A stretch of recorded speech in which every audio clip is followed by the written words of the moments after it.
Jesucristo, el Verbo viviente, es el único medio de salvación. Él es el centro del pensamiento de nuestra vida, la fuente y la autoridad de la doctrina. El principal propósito de la vida de Cristo fue la obediencia a los mandamientos, exaltando la ley de Dios como un reflejo de su carácter. El principal mensaje a ser predicado en el mundo, basado en Apocalipsis 14, está representado por 3 ángeles llevando el Evangelio eterno al mundo entero. Este mensaje se basa en los encantos inigualables de Cristo y declara que la hora del juicio ha llegado y llama a obedecer los mandamientos de Dios.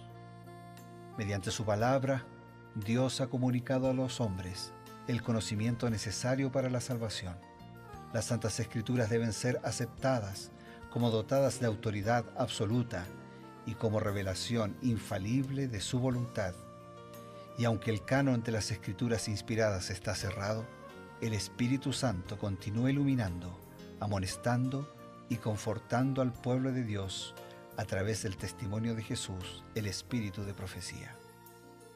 El camino a la vida se traza a través de un camino angosto que debe ser recorrido con confianza en las promesas que Dios dejó a hombres y mujeres fieles que dedicaron sus vidas hasta la muerte por el Evangelio eterno. Los fundadores de la Iglesia soñaron con el día en que la revelación sería una realidad en sus vidas. Miraron con los ojos de la fe a aquel día glorioso cuando finalmente la promesa sería cumplida en la venida magistral de Jesucristo a esta tierra para recompensar a cada uno según sea su obra.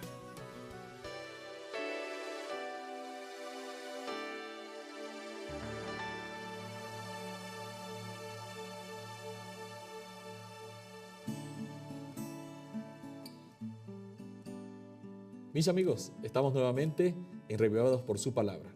Esto es Nuevo Tiempo, la señal de la esperanza. Este segmento se llama Creer en sus profetas. ¿Qué es lo que hacemos? Después de haber recibido la palabra de Dios un capítulo por día, también recibimos el consejo inspirado que proviene a través del espíritu de profecía. Para esta explicación lo tenemos al pastor Bruno Razo, a quien le damos la bienvenida. Muchas gracias, Pastor Eber. Es una alegría estar contigo y también estar con tantos amigos y hermanos que buscamos todos los días estar bien cerca de todo el mensaje de Dios. Pues bien, pastor, nosotros hemos estado en estos días viendo un poquito las dificultades que estaban atravesando el pueblo de Israel. Balaam, ¿no? Ayer, anteayer, habían estado intentando él por codicia maldecir al pueblo de Dios, pero Dios no lo permitió. Sin embargo, parece que el enemigo de Dios y el enemigo del pueblo de Israel y el enemigo de los hijos de Dios estaba intentando otra estratagema y habían llegado hasta un lugar donde habían los madianitas y empezaron a tener intercambio, diríamos así, entre los israelitas y los madianitas y las madianitas, y lo que no había podido hacer la maldición frustrada, ahora se está consiguiendo a través de esa mezcla que Dios no permitía, y realmente nosotros notamos que Dios estaba muy enojado, muy molesto, porque Él les había dicho que debían consagrarse, apartarse completamente de los pueblos de la tierra, y entonces vino una orden que nosotros podríamos pensar que era cruel. ¿Por qué Dios dio esa orden aparentemente tan cruel para poder cortar con eso que estaba sucediendo? Vamos a leer la declaración. Dice: Moisés ordenó a los guerreros que destruyeran a las mujeres y a los niños varones. Balaam había vendido a los hijos de Israel por una recompensa y pereció con el pueblo cuyo favor había obtenido con el sacrificio de 24,000 de los israelitas. El Señor es considerado como cruel por muchos al requerir que su pueblo hiciera guerra con otras naciones. Dicen que eso es contrario a su carácter benévolo. Pero aquel que hizo el mundo y formó al hombre para que morara sobre la tierra, tiene un control ilimitado sobre todas las obras de sus manos y tiene derecho a hacer como le plazca y lo que le plazca con la obra de sus manos. El hombre no tiene derecho a decirle a su hacedor: ¿por qué haces así? No hay injusticia en el carácter de Dios. Él es el gobernante del mundo y una gran parte de sus súbditos se ha rebelado contra su autoridad y han hollado su ley. Ha usado a su pueblo como instrumento de su ira para castigar a las naciones impías que los habían vejado e inducido a la idolatría. En primer lugar, nosotros repasando, tendríamos que decir de que Dios es el soberano de todo, en lo que hace o en lo que Él permite. Tendríamos que decir también de que Dios está al comando de todo y que Dios no necesita de que nosotros lo defendamos. O sea, mi papel aquí no está en defender a Dios. Y puede ser que haya cosas que no entendamos de la actuación de Dios, tanto cuando administra justicia como cuando administra amor. Claro. Porque que Dios me ame como me ama, a pesar de que yo sea indiferente y no lo ame, también es inexplicable. Pero a la gente le cuesta más entender cuando Él administra justicia. Y yo digo justicia porque cuando la Biblia habla de la ira, está hablando de la justicia de Dios y está hablando de la extraña obra de Dios que es administrar justicia. No es que Dios se enojó y porque se enoja nos va a destruir, pero Él actúa soberanamente. Voy a tratar de ilustrarlo de una manera simple. Cuando nosotros vemos a un médico que toma un bisturí y empieza a hacer cortes y cortes y a sacar cosas del organismo, ¿qué decimos? ¿Que es injusto? ¿Que es cruel? ¿Que cómo lo lastima? ¿Cómo lo hace sufrir? ¿Por qué le quita esas cosas? No, no decimos. Decimos que el médico es un asesino porque está cortando parte, le cortó una pierna. No decimos. Está actuando, está cortando lo que está mal para preservar el resto y ofrecer y alcanzar la vida. Esa es la extraña obra de Dios cuando administra justicia, cuando quita el tumor del pecado que está dañando todo el cuerpo para preservar la vida del cuerpo. Ahora, es interesante que Dios nunca quita un tumor sin antes advertir que lo va a hacer. Que lo va a hacer.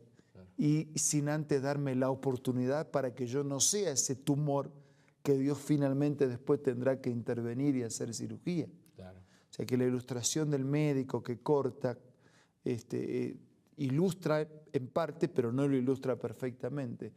Pero es eso, ese es el mensaje de Dios. Dios a veces tiene que cortar para sanar, para salvar, para restaurar y para advertir a la posteridad las consecuencias de las elecciones equivocadas. Claro. Ahora, usando, pastor, esa interesante ilustración del médico, sería ilógico que un médico dijera, bueno, voy a dejar esta gangrena y voy a poner aquí simplemente una compresa para ver si se sana. Sabemos que la gangrena no va a sanar y se tiene que cortar esa porción que está ya prácticamente sin recuperación para poder preservar el resto. Claro. Hay algunas enfermedades que con una medicina, ¿no es cierto? O sea, claro, hay situaciones que con un llamado de atención, con un llamado de advertencia, estoy a tiempo de ser recuperado. Claro. Pero hay un momento cuando Dios insistió, y yo desisto, que una acción pone en peligro la salud de todos los demás. Justamente. Entonces Dios interviene después de haberme dado todas las oportunidades para preservar la salud y la vida de los demás. Eso quiere decir, pastor, que entonces que la acción de la justicia de Dios sería en todo caso una acción preventiva para evitar que el resto, digamos, del pueblo, es verdad, murió mucha gente, pero ahora entendemos que era necesario porque cual cáncer se iba a expandir en todo el pueblo, y entonces él tuvo que hacer esa drástica operación para evitar que la enfermedad cundiera. Es así. O sea, Dios nunca interviene sin haberle dado a todos la oportunidad de arrepentimiento, de restauración y una segunda, una tercera y vaya a saber cuántas chances. Claro. Pero después de haber hecho eso, Dios interviene para preservar la vida del resto y para anticipar y preservar vida para la posteridad. Porque todo lo que está escrito en la Biblia está escrito para nuestra enseñanza y la Biblia nos muestra eso. Dios reitera muchas veces en la Biblia: les pongo delante el camino de la vida, el camino de la muerte, la obediencia, la desobediencia. Si ustedes toman por este camino, se llega a este lugar. Si toman por este otro camino, se llega a este otro lugar. Por favor, elijan. O sea, Dios no me pone de prepo en un camino, me indica a dónde me llevan los caminos, me suplica y me ofrece su ayuda para que yo elija el mejor camino. Pero si desisto de aceptar la invitación de Dios, finalmente termino cosechando lo que yo sembré y conquistando el fruto de mi elección. Gracias, pastor, por esa explicación. Nosotros tenemos realmente acá una lección. En vez de juzgar a Dios, tal vez sin entender todo el contexto, deberíamos pensar: ¿es Dios arbitrario? ¿Es Dios un Dios de crueldad? ¿O es que nosotros equivocamos nuestra mirada y no entendemos las acciones de Dios y le imponemos a Dios tal vez características muy humanas? Dios es soberano, como bien hemos escuchado, y Él quiere lo mejor y está actuando en su soberana sabiduría para preservar la vida de muchas personas. Y bien, ahora, con esta explicación que hemos recibido, nosotros podemos estar tranquilos, queridos amigos. Sabemos que tenemos un Dios de misericordia y su justicia en algún momento también terminará con la maldad circundante en este planeta. Ahora queremos ir a unos breves mensajes que son importantes y retornamos enseguida.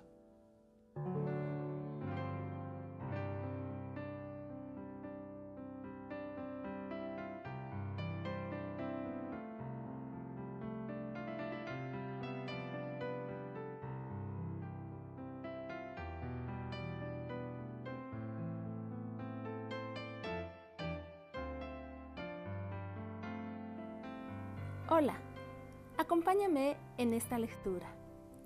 Compañeros de peregrinación, estamos todavía entre las sombras y la agitación de las actividades terrenales, pero pronto aparecerá nuestro Salvador para traer liberación y descanso. Contemplemos por la fe el bienaventurado más allá, tal como lo describió la mano de Dios. El que murió por los pecados del mundo está abriendo de par en par las puertas del paraíso a todos los que creen en Él.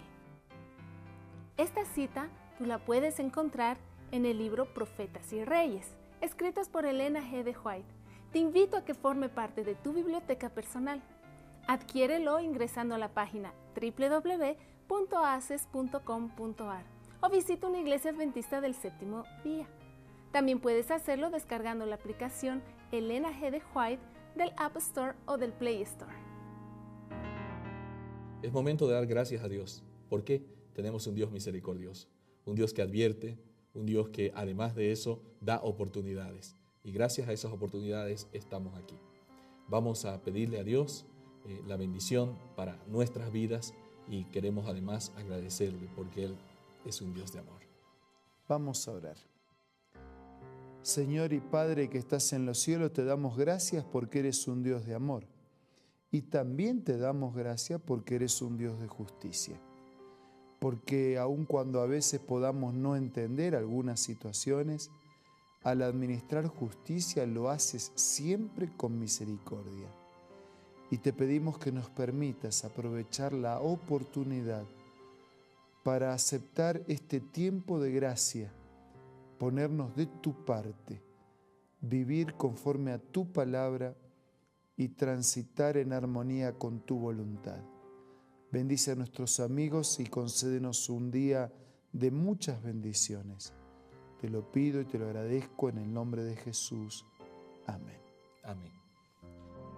Nuevamente, queridos amigos, tenemos el compromiso de reencontrarnos el día de mañana en Revivados por su palabra y creed en sus profetas. Hasta pronto.